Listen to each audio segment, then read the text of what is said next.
sometimes things happen that force me to kind of reevaluate everything that I kind of know. And so, for example, I've gotten really good at making sourdough bread, sort of. Like, I have very serious bread envy when I see other people make it. That's neither here nor there. But the thing was, I had made some bread, and one of the kids said, oh, they wanted to bake with me. So I said, are you sure? And I asked him several times because he specifically wanted to make the sourdough bread. And I said, buddy, are you really sure? Because it's one of the hardest breads to make, which was why I tried to tackle it in the first place. See, it's not just that you throw in baking powder or baking soda, or it's not even that you have store-bought yeast that you use. The only way to make sourdough is to have a starter, which, I gotta tell you, took me the longest time in the world to actually have and get right. Because you have to feed it constantly. You have to do all of this extra stuff for it. So I nursed these starters to health. I made sure they were alive, and you check that they're alive when you put them in water, and if it floats, then it's alive, because you don't use regular yeast. You use sort of the ambient yeast and a fermentation process, which is why sourdough has the sour taste to it. But also, you have to know about how much you're putting into the bread. So I have a specific recipe that I kind of sort of follow that uses 100 grams of starter, which is fine, except then I had to get a scale because I couldn't make sourdough correctly unless I had the scale. Oh, but wait, then you have to put it in a Dutch oven. So then I had to get a Dutch oven to make the sourdough bread once I had the starter and the scale. Oh, but wait, we also need to put parchment paper in the Dutch oven so that it doesn't get too brown on the bottom.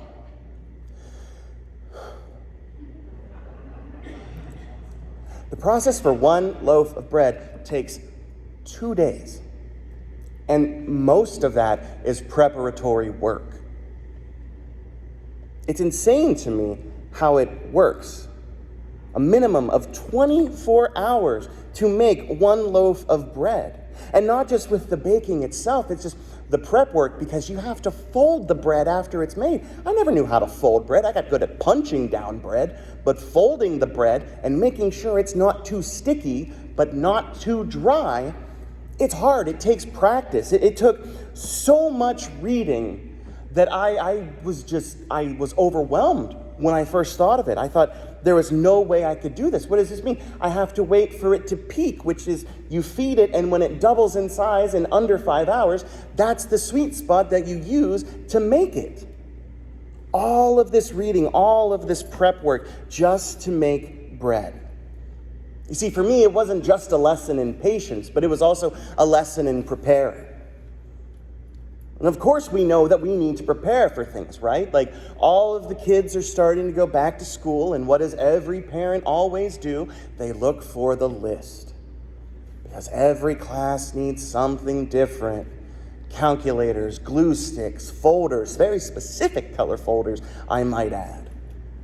And you have to have those things so that you can start school, so that you can do what you need to do. Prep work, prep work, prep work. And we know that if you put a little bit of effort into the beginning of something, and if you prepare, you are more likely to succeed in doing that. How do we get to Carnegie Hall? Practice. We know that. We have to prepare and look ahead for what it is we are supposed to do. Now, I am fairly somewhat okay-ish at preparing. Like, I can prepare things, but I always prepare with the intent that everything's going to go awry. If I just go in winging it, and I try to think of every single variable that could happen, I get overwhelmed because you have to plan for this, you have to plan for that. Well, what if this weird thing happens? And I find myself unable to prepare for almost every single scenario because I find there are just too many variables. But there's no escaping the fact that we have to prepare. And even, especially us as Christians, we have to prepare. You see, our job is to be the image bearer of God in the world, to point to Christ in all things. How do you do that? It's hard. It's a hard thought to figure out how we're supposed to do that. Where do you start? I think that our reading from Ephesians this morning, which is a fairly famous passage about armor, I think maybe there's a nugget of inspiration here. It's the armor of God, which is fascinating in and of itself when you look at sort of the style of armor that's being talked about, which is interesting. When you look at the different pieces of it, hey, you got your helmet, you got your chest piece, you got your sword, you got all this stuff, you got sandals, everything you need to do to go to war. See, and that's sort of the problem that we kind of get with this passage, is that we need to tread carefully when it comes to war imagery and things like that, because this whole passage isn't about grabbing your sword and going outside for Jesus. It's about preparing. And if you read this passage, you read that what we're preparing for is not a fight against anybody else, but we battle the powers and principalities of this world. We have an enemy that we are facing in this sort of spiritual battle. We're not attacking one another. We're not attacking people. We're attacking something dark. I've gotten interested in horror stories a lot lately because it seems like they exist to have this moment of just sheer, utter despair. Like, how can I face down this terrible, horrible thing? And lo and behold, 9 times out of 10, the Deus Ex Machina happens, the God in the machine, where it seems like the very literal hand of God comes in and fixes everything for the protagonists. Being that light shining in the dark. See, that's our job. That's what we're preparing for. When we arm ourselves with truth, when we arm ourselves with salvation, when we arm ourselves with righteousness, we are not arming ourselves to do battle per se. We are arming ourselves to be the children of God, the witness of God in this world. You prepare. Any good general will tell you, if you are going to go into a battle, you have to have some kind of battle plan. Struggle is what we do because faith in and of itself is hard. It's hard to face down the darkness. It's downright terrifying at times to think and to be a hero in a situation and to keep that faith. There have been times in this world where people have had their faith shaken to the very core, where something happens and they say, I just can't anymore. Spirituality is hard for us. It's this thing that we're supposed to cultivate, but we can't do that unless we are preparing ourselves. We have to prepare ourselves by being in God's love. This isn't something that we are called to do singularly. I mean, I know everyone loves the story of the 300 Spartans and all that stuff, but spoiler alert, historically, there were actually more than the 300 Spartans at that battle. One man, one person cannot win a battle against themselves, against another force, unless that person is, say, Superman. It doesn't work that way. And so if we're going to look at this warrior imagery, we have to understand the army, the community of faith that we cultivate with one another. Because everyone understands that faith is hard. But it's what we've been called to do. And if you are called to do something, you have to prepare. The reason that I ran for so long before going into ministry was because my pastor told a 16-year-old kid who didn't like studying Spanish that he would have to learn Greek and Hebrew. That was my reaction too, was to laugh. He said, oh yeah, you have to have a bachelor's degree, then you go get your master's degree. Oh, and you have to study Greek and Hebrew. And I said, oh, no thank you. Because that's too hard. And I did it. I have no idea how I did it. I must have done it with the grace of God because that's all I could do. But it took a lot of preparing. It took a lot of flashcards and things like that. The goal here is simple. The reason that we gather together and that we try to prepare is because we are trying to form a lifelong habit of trusting God and finding love, strength, and light there. Yeah, the world's a dark place at times, so be ready for it. If you're expecting it to happen, then you will bring your flashlight. It makes sense to keep an umbrella in the car just in case it rains, because we don't want to be caught unawares. Our spiritual life should be no different. We should constantly be preparing. And that sounds great. That's a great idea, right? Put on your armor, prepare to do spiritual warfare for the name of Christ. That is great. But there's a but there. See, I can't help but wonder why it is we would need armor in the first place. I understand the metaphor. I get it. Faith is hard. I completely understand that, but we cannot escape the fact that we are told the reason you need armor is because you will face opposition. And that is terrifying. Some people really don't like conflict. I get that, because I do not like conflict at all. So I will go out of my way to try to make sure that conflict doesn't happen, but inevitably there will always be some sort of conflict that we face in the world. Opposition. So we have to understand what kind of opposition are we facing. And again, this isn't an earthly opposition that we today, right now, are facing. Our opposition is a spiritual battle that takes place inside of us. I think that's part of what we read when we look at our gospel reading this morning. See, Jesus once again is going off. The lectionary has been ripe with bread. Okay? And he's explaining again, this time in this Gospel of John, eat my flesh, drink my blood. Which, as we covered last week, sounds weird. And the disciples following Jesus, not just the 12, but a multitude of disciples, they look at this and say, weird. I don't think I understand this. They literally say, this teaching is difficult. Who can accept it? Because again, it's strange. What Jesus is saying here is look, yeah, I understand that this is strange. And the reason that it is strange is because those who get it have been called by God.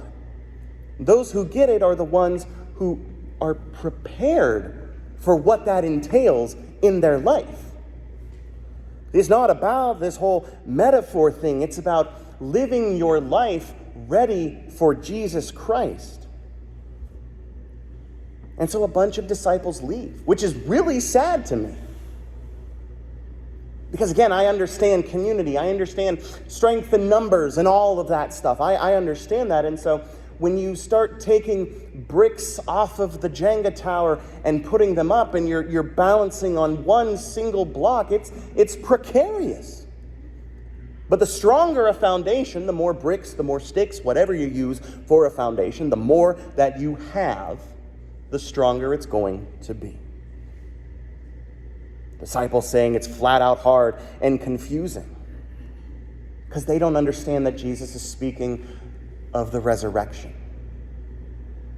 They're not ready or willing to comprehend what is going on. Maybe they didn't study up on their theology enough.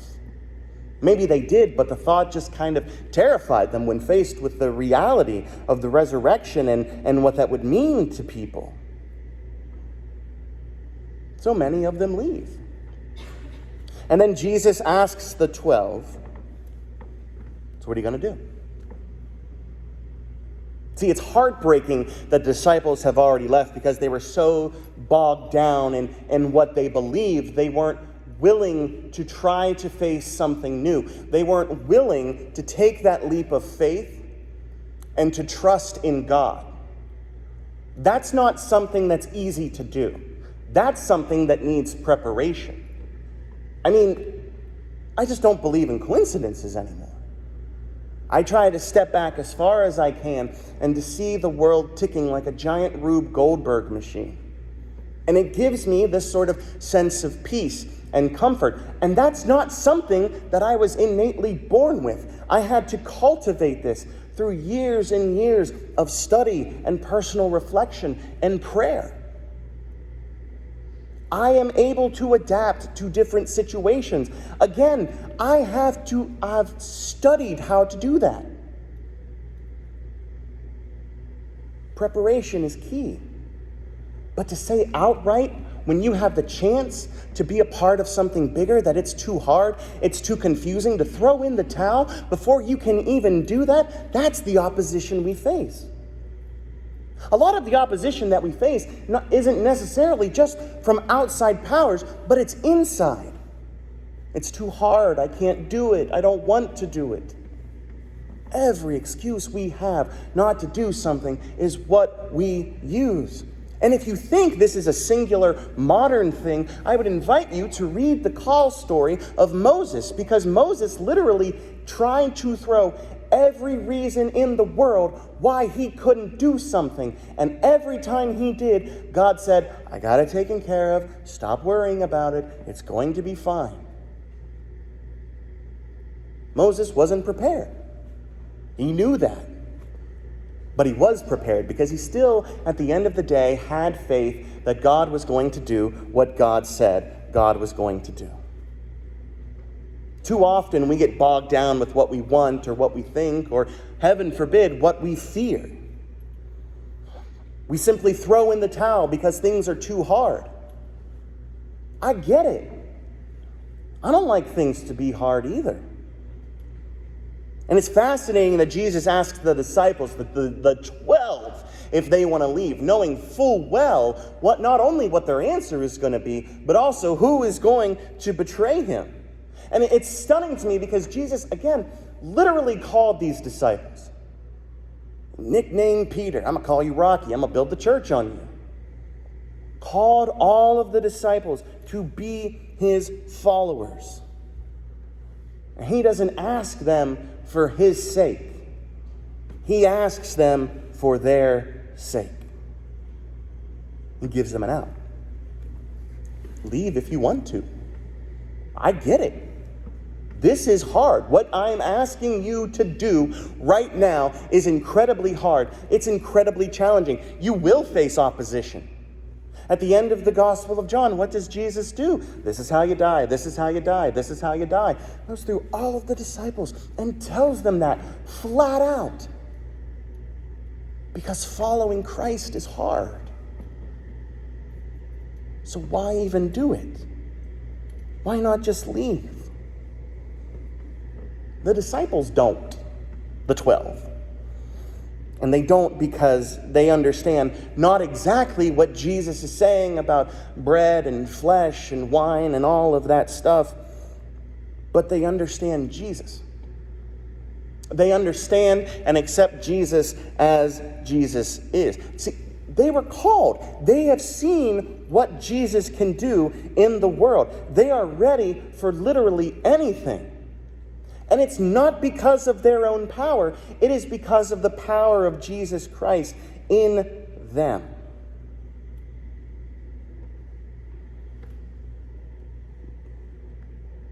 Jesus ascending, going up into heaven, when he asks, are you ready to see me float up into the sky? They're like, to the disciples that left, that would have blown their minds. But to the 12 who stayed, it's just an average Tuesday for us. I mean, we've seen the water into wine. We've seen resurrection. We've seen all of these healings. We've seen all of these things. And so they put their faith and trust in Jesus. And so in doing so, that's the key. That's the preparation that's talked about in Ephesians. Withstand evil. Belt of truth. Breastplate of righteousness. Shoes ready to proclaim the gospel of peace. Shield of faith. Helmet of salvation. Sword of the Spirit. All of these things. Not to fight, but just to be ready, just in case. Because we're going to face opposition. It's the nature of the world. It's football season. Well, it's almost football season. I'm looking forward to that, except my best friend is a dirty, rotten Steelers fan at times.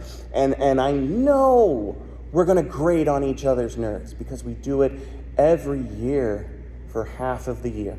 And especially terribly when the Browns are going to beat the Steelers twice this year. I'm naming and claiming it for Jesus, folks. Anyway. But I know this is what's coming. And I'm ready for it. I know that living your life as a Christian is a hard, difficult thing to do. We are asked time and time again to make sacrifices, to do things that other people wouldn't necessarily want to do. And we can't do it on our own. So we cast Jesus on ourselves to give us the strength we need to be the disciples God has called us for. To bind each other in strength and love and fellowship, to be united, to change the world, to face the darkness. Amen.